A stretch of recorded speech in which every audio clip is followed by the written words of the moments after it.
સમાચાર જોઈએ સાબરકાંઠાથી એક મહત્વના સમાચાર આવી રહ્યા છે। સાબરકાંઠા ખેડ બ્રહ્માની હરણાવ નદી બની રૌદ્ર। નદીમાં પાણીની ભારે આવકને લઈ પૂજારી અને ભક્તો ફસાયા। સોમનાથ મંદિરના પૂજારી અને દર્શન કરવા આવેલા પાણીમાં ફસાયા। ખેડ બ્રહ્મા નગરપાલિકાની ફાયર ટીમે બચાવ કામગીરી હાથ ધરી।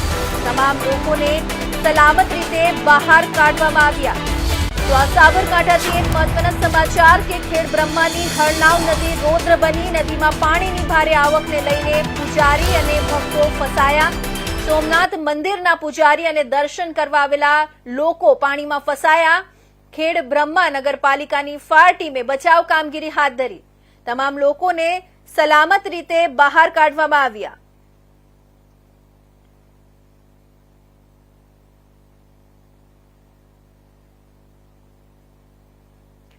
તો સાબરકાંઠાના ખેડ બ્રહ્મામાં હરણાવ નદીમાં અચાનક પાણીની ભારે આવક થતા પરિસ્થિતિ ગંભીર બની છે। નદીમાં પાણી વધતા સોમનાથ મંદિરના પૂજારી તથા ભક્તો ફસાઈ ગયા હતા। હાલ ફાયર ટીમે બધાને સલામત બહાર કાઢ્યા છે। વધુ માહિતી માટે આપણે સીધા જોડાઈ રહ્યા છે આપણા સંવાદદાતા ભરત પટેલ સાથે। જી ભરતજી, સૌથી પહેલા જણાવશો કે હરણાવ નદીમાં અચાનક પાણીની આવક કઈ રીતે વધી? ચોક્કસથી વાત કરીએ તો હવામાન વિભાગે જે રીતે આગાહી કરી હતી તે પ્રમાણે વરસાદની શરૂઆત થઈ ચૂકી છે। તો સાબરકાંઠામાં સર્વત્ર વરસાદ જોવા મળી રહ્યો છે। સાબરકાંઠા જિલ્લામાં તમામ જગ્યાએ વરસાદની માહોલ જામી ગયો છે। તો ગઈકાલે જે ખેડ બ્રહ્મામાં પણ ભારે વરસાદ થયો હતો તેને લઈને હરણાવ નદીમાં જે છે ઘોડાપૂર ઉપસ્યું હતું।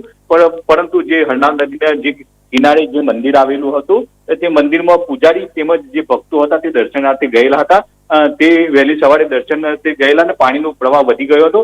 તો તે લોકોને બચાવવા માટે નગરપાલિકા અને ફાયર બ્રિગેડની ટીમ હતી ખેડબ્રહ્મા ટીમ તો પહોંચી હતી અને સ્થાનિક પોલીસ પણ તો પહોંચી અને પૂજારી તેમજ જે ભક્તો હતા તેમને બચાવી લેવામાં આવ્યા છે।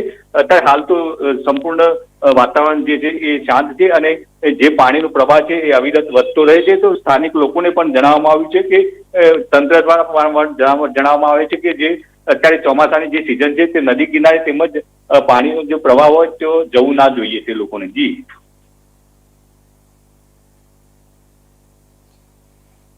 જ્યારે લોકો ફસાયા ત્યારે ત્યાંની પરિસ્થિતિ કેવી હતી અને કોઈ જાનહાનિ તો નથી થઈ?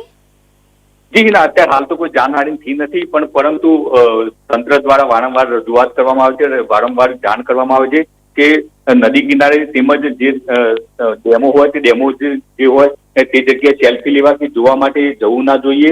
અને જે ભયજનક જે સ્થિતિ હોય છે તે પણ સ્થાનિક પોલીસ પણ ખડકી દેવામાં આવી છે કે ત્યાંથી તે લોકો કોઈ નજીક ના જઈ શકે તેને લઈને પણ એક ધ્યાન રાખવામાં આવે છે। જી, તો આ હતી સાબરકાંઠાના ખેડ બ્રહ્માથી ભરત પટેલને તાજા અપડેટ્સ। તો આ તરફ આપણે સમાચારમાં આગળ વધીએ અને વાત કરીએ મહીસાગરની। તો મહીસાગર જિલ્લાના કડાણા ડેમમાં ઉપરવાસમાં થઈ રહેલા સતત વરસાદને કારણે પાણીની આવક જળવાઈ રહી છે। રાજસ્થાન અને